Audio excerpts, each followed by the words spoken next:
Hola chicas, chicos, ¿cómo están? Bueno, visto que nos estamos retrasando mucho con las clases, decidí armar esta clase de filosofía medieval, que es la continuación ¿se acuerdan del periodo helenístico romano?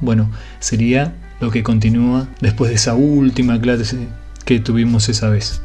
Lo que vamos a ver hoy es filosofía medieval y está muy relacionada con el cristianismo. Bien, sobre todo en este periodo de la filosofía, desde el ámbito académico, se pone en cuestión si realmente hubo filosofía, porque ustedes recordarán que yo siempre les digo que la filosofía siempre trasciende todo marco de la realidad. Bien, y acá el tema central es Dios, es lo absoluto. Entonces, siempre se pone en cuestión, ¿realmente hubo o no hubo filosofía? En el ámbito académico está muy repartida. Hay, académicos que dicen que no hubo filosofía, que solamente fueron pensadores, teólogos, que solamente hubo teología, la reflexión y la especulación acerca de Dios, ¿no? Y hay gente que sí, que hubo filosofía y que esto es parte. Ustedes saben que, como yo siempre les digo, cada filósofo, cada filósofa es hija de su época y responde a problemas que emanan. Aquí la cuestión es cómo fundamentar lo que creo, cómo fundamentar la fe. Bien, esto es filosofía y no quiero que nadie se sienta, ¿cómo lo puedo decir? Nadie se sienta mal por lo que vamos a decir, pero gran parte de lo que es el aparato intelectual por el cual está, fijada la teología cristiana, se lo debe mucho a la filosofía griega.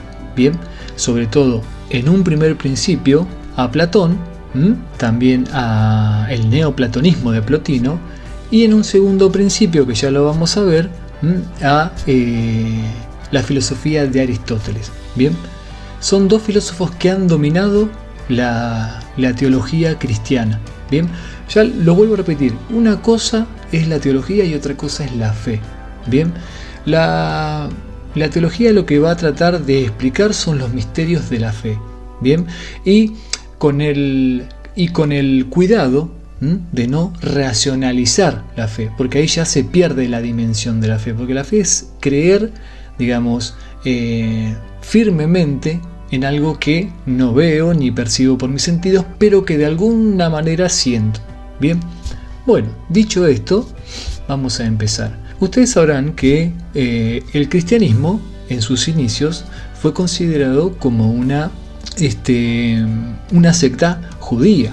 Bien, pero a lo largo de su historia, sobre todo después de lo que fue Pentecostés, ¿no? Cuando realmente se toma como el inicio de la iglesia cristiana, bien, cuando los apóstoles son ungidos por el Espíritu Santo que baja y los unge y ellos salen a predicar, el cristianismo se fue cada vez haciendo más conocido a nivel mundial. Y ni hablar de cuando llegó a Grecia, ¿no? Cuando llega a Grecia es una transformación muy fuerte la que tiene, por esto de que tomó de la filosofía griega un instrumento para poder fundamentar racionalmente la fe. Ustedes sabrán que con el paso del tiempo, el cristianismo, cuando avanzados en lo que es el Imperio Romano, en el año más o menos, en el 380 después de Cristo, el cristianismo forma parte, o se toma como la religión oficial del Imperio Romano por el edicto de Tesalónica. Bien, cabe destacar que en sus principios tuvieron grandes persecuciones los cristianos, ¿no? etcétera, pero eso ya es parte de lo que es la historia de la iglesia en sí, ¿no? Pero esto para poner un poco en contexto. Bien, como les dije, en el 380 pasa a ser la religión oficial del Imperio Romano. Bien, ¿qué pasa? El cristianismo empezó a sufrir muchos ataques intelectuales. Ustedes sabrán que el Dios cristiano es uno y trino. Bien, es un único Dios, pero formado por tres personas en igualdad de condiciones. Bien, tanto Dios Padre, Dios Hijo y el Dios Espíritu Santo tienen las mismas condiciones, los tres son Dios. Bien, otra de las cuestiones muy importantes es esto de lo que sucede en la misa. Ustedes sabrán que cuando se celebra misa, cuando la hostia se consagra, esta se vuelve en el cuerpo y la sangre de Cristo. Entonces, digamos, en un primer principio, el desconocimiento, ¿no?, de lo que eran los ritos católicos, esto era tomado como que los cristianos eran o antropófagos, o caníbales, o vampiros. ¿Se entiende? Otra de las cuestiones es cómo fundamentar la naturaleza de Cristo. Ustedes sabrán que Jesús, digamos, Dios Hijo, cuando Él baja a la tierra, se lo conoce esto como un anonadamiento. Él se despoja de su condición divina y se vuelve un humano. Bien, después a lo largo del tiempo Él va despertando su condición divina hasta que tanto su condición divina como su condición humana residen en esta persona. Y digamos, mucho se piensa sobre cómo hizo una conciencia humana para albergar la conciencia de un Dios y no volverse loco. ¿Se entiende? Entonces había mucho que explicar, y sobre todo porque en un primer principio el cristianismo, bien, no tenía dogmas, sus verdades de fe. Hay verdades que están fundamentadas racionalmente y hay otras verdades que se aceptan como dogmas de fe, o también como se entienden como misterios. Bien, bueno, dicho esto, los problemas que trae la reflexión cristiana son varios, y hay uno muy importante que quiero hacer hincapié, que es el tema de fundamentar la existencia. Bien, ¿qué es esto? Ustedes sabrán que el Dios cristiano crea a partir de la nada. Esto se lo conoce como la creatio ex nihilo. Bien, Dios crea a partir de la nada. ¿Por qué se dice eso? Porque Dios es lo primero, Dios el uno, es el primer principio de todo. Y si hay algo más junto a Él, Él deja de ser lo primero. Entonces tiene que crear a partir de la nada. Bien, y esto trae, ¿no?, a colación el problema de la existencia. A partir de este pensamiento cristiano, de esta visión cristiana, se tiene que fundamentar la existencia. Cosa que en Grecia, que los griegos, ¿se acuerdan cuando vimos los presocráticos? Para los griegos el mundo era eterno, siempre se creaba a partir de algo que ya estaba. No, lo que se proponían los presocráticos era fundamentar cuál es la naturaleza de las cosas, porque una mesa es una mesa y no es una silla. Acá directamente hay que fundamentar la existencia. Bien, porque si Dios crea a partir de la nada, bien, también podemos, eso que Él ha traído de la nada, también eso puede volver a la nada. Bien, y esto trae lo que se conoce como vacíos existenciales, nihilismo, vacío. Nihilismo quiere decir vacío. Bien, ¿quién no ha sufrido a veces esos tipos de que nos ponemos mal, ¿no?, y no sabemos por qué? Bien, porque nosotros, digamos, inconscientemente pensamos, no es que pensamos, pero sentimos que también podemos volver a la nada. ¿Se entiende? Entonces, bueno, hay que fundamentar esto de la existencia. Bien, esto es un problema que dejó el cristianismo y que lo hemos heredado hasta ahora. Sobre todo el pensamiento occidental, que ha heredado tanto de lo que son los valores cristianos, ¿no?, y de esta visión cristiana. Bien, otro de los problemas es el ser de Dios, el ser de lo creado. ¿Cómo es el ser de Dios? ¿Cuál es la relación que tiene todo lo creado? Bien, otro problema muy importante, la cuestión del mal. Ustedes no se olviden que, por lo que les dije, Dios es sumo bien. Entonces, si Dios es sumo bien, Dios es perfecto, ¿cómo puede crear, ¿no?, y en su creación puede haber mal? ¿Cómo se filtró el mal? ¿Cómo entró el mal en el mundo? Bien, la naturaleza de Dios. ¿Cómo es la naturaleza de Dios? Son todas preguntas que se fueron haciendo los primeros pensadores cristianos, ¿no? Y sobre todo la dogmática, bien, la explicación racional de las verdades de fe. Ya que en este periodo, cuando el cristianismo se hace más conocido, empiezan a haber otros tipos de interpretaciones de la fe, que eso se van a conocer después como herejías. Bien, otro tipo de reflexiones, pero bueno, no se olviden que en este tiempo se estaba conformando la iglesia en sí como institución, ¿bien? Y sobre todo estableciendo qué es lo que es verdad y qué es lo que no es verdad, ¿bien? Lo que no va a ser verdad oficial se va a tomar como herejías, ¿bien? Después lo vamos a ver eso. Bien, dicho esto, la filosofía medieval se divide en un primer principio, se la conoce como patrística, la patrística, ¿bien? La patrística es la especulación de los padres de la iglesia en los primeros siglos del cristianismo, ¿bien? Estos no tenían un propósito ni intelectual ni teórico, ¿bien? Sino que ellos lo que buscaban es fundamentar racionalmente la fe, ¿bien? ¿Por qué no tenían un propósito intelectual? Porque ellos ya tenían la verdad. Dios había bajado a la tierra y les había comunicado la verdad, ¿bien? Pero había muchas cuestiones de fe que tenían que ser explicadas, ¿bien?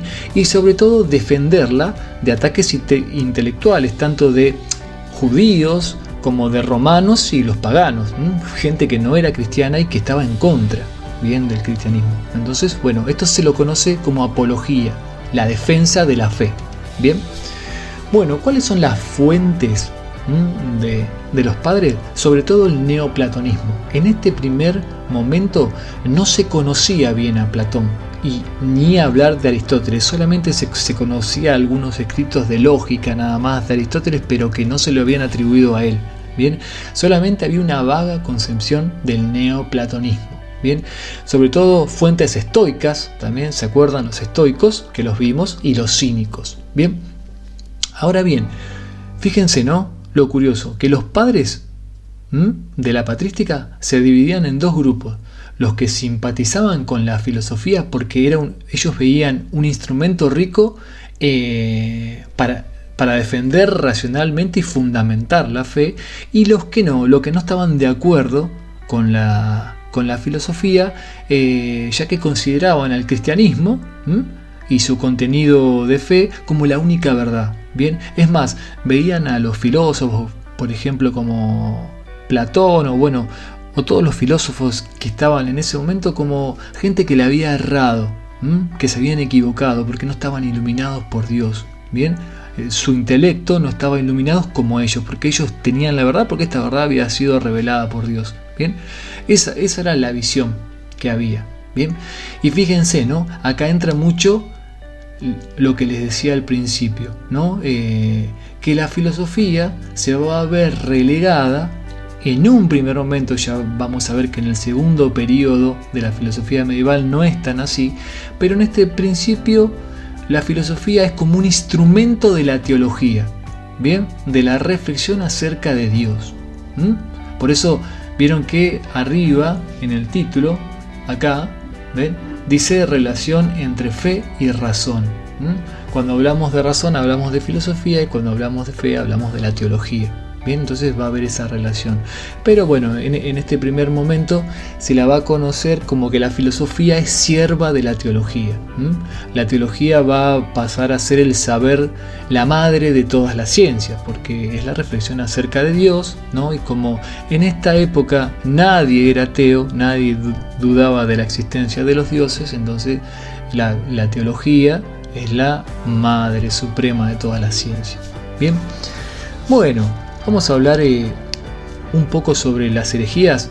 Como les puse acá en este resumen, hay muchísimas herejías, pero por cuestión de tiempo nos vamos a remitir a la más importante, que son los gnósticos.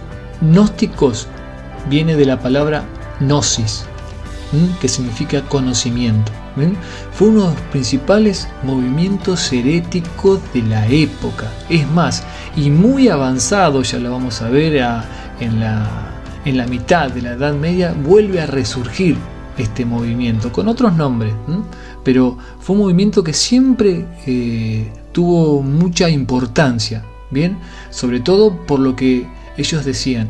Ustedes sabrán que para el cristianismo nosotros nos salvamos por fe. Dios perdona nuestros pecados y entramos al cielo mediante la fe. Pero los gnósticos decían otra cosa, que nosotros nos salvamos, según ellos, Uno se llega a salvar mediante el conocimiento, un conocimiento que solo ellos tenían y no por la fe. Bien, ellos consideraban que toda la materia, todo lo material es malo. Era algo así como ellos habían hecho una lectura de la Biblia. Ustedes saben que la Biblia se divide en el Antiguo Testamento y el Nuevo Testamento. El Antiguo Testamento es toda la historia del pueblo de Dios, la primera alianza con los judíos, ¿no? Pero después el Nuevo Testamento son los evangelios cuando ya aparece Jesús, ¿no? Entonces cuando uno lee la Biblia se encuentra con que hay dos caras, son dos perfiles de Dios totalmente diferentes. En uno vemos un Dios como más cruel, podríamos decirlo, y en otro es un Padre de bondad que es una fuente de dulzura, podríamos decir, ¿no? Que es el Dios que presenta a Jesucristo, ¿no?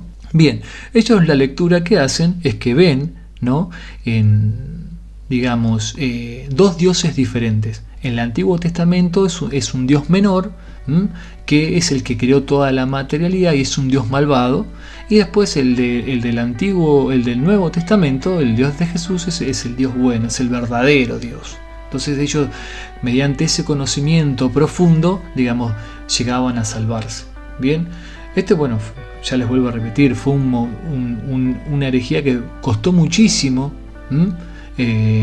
combatirla, para ya la iglesia, cuando ya se hizo institución, porque ustedes sabrán que la iglesia en sí, su forma institucional es la forma de todas las instituciones romanas. Cuando vieron que yo les comenté al principio que el cristianismo se hace la religión oficial, ¿no? del Imperio Romano, y automáticamente la iglesia se organizó como si fuera una institución romana. ¿Se entiende? Eso tiene que quedar claro también.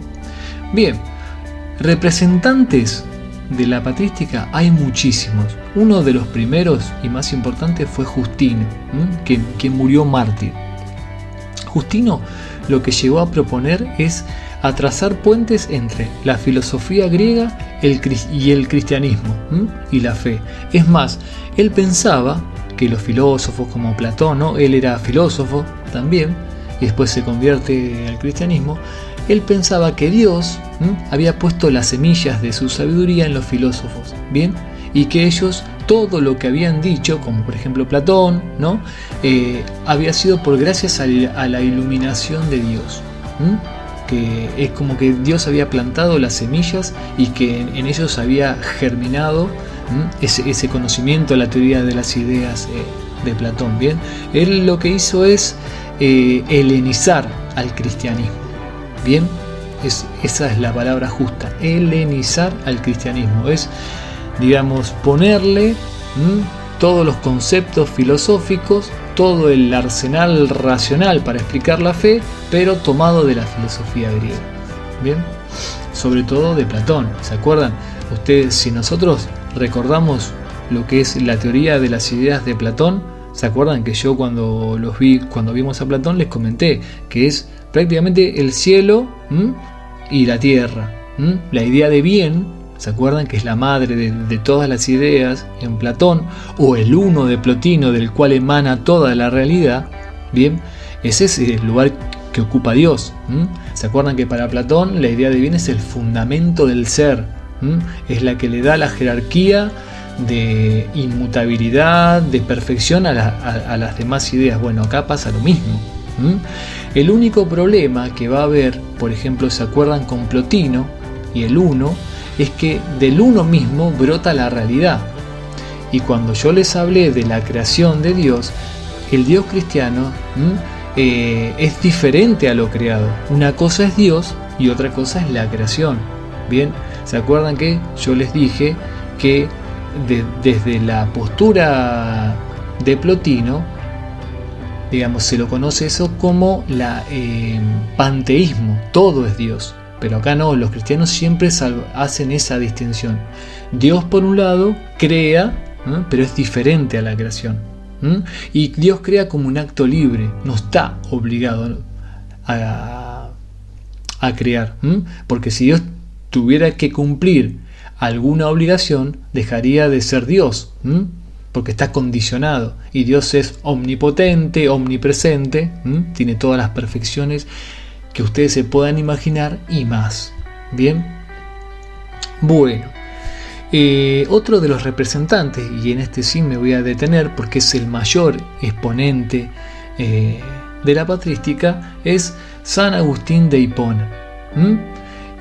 San Agustín de Hipona tenía una frase que es muy conocida en el ámbito, ¿no?, sobre todo de la iglesia, que la frase dice: creo para entender y entiendo para creer. Credo ut intelligam, en latín. ¿Qué significa esto? San Agustín le daba mucha importancia a la fe, pero también esta fe busca entender lo que cree, porque si nosotros tratamos de entender lo que creemos, podemos profundizar aún más en esa creencia y también podemos defenderla. ¿Se entiende? Podemos defender lo que creemos. Bien, él sostenía que la fe es el punto de partida para comprender ciertas verdades espirituales y religiosas mediante la reflexión, el razonamiento y la búsqueda intelectual. Bien, cabe destacar que él escribió muchísimo. Les voy a mencionar algunas de sus obras más conocidas. Una es Soliloquios, que se la considera como una de las primeras autobiografías porque él cuenta su transformación. Bien, San Agustín era maestro en retórica. Él se convirtió de grande. Era una persona que buscó todo el tiempo la verdad, bien, y sobre todo la explicación, porque él lo atormentaba mucho la cuestión del mal. Bien, y fíjense que él, la madre de San Agustín era una cristiana muy devota, y todo el tiempo buscaba a él, convertirlo, ¿no?, al cristianismo, hasta que, bueno, por una teofanía, según se cuenta, algo muy místico. Si quieren, bueno, después lo vamos a comentar un poco más, pero bueno, no quiero extender mucho el video. Solamente quiero que capten cuáles son las cuestiones que se enfrentó la filosofía medieval. Bien, bueno, otra de sus obras más importantes es La ciudad de Dios, que se la considera como una de las primeras reflexiones sobre la filosofía de la historia.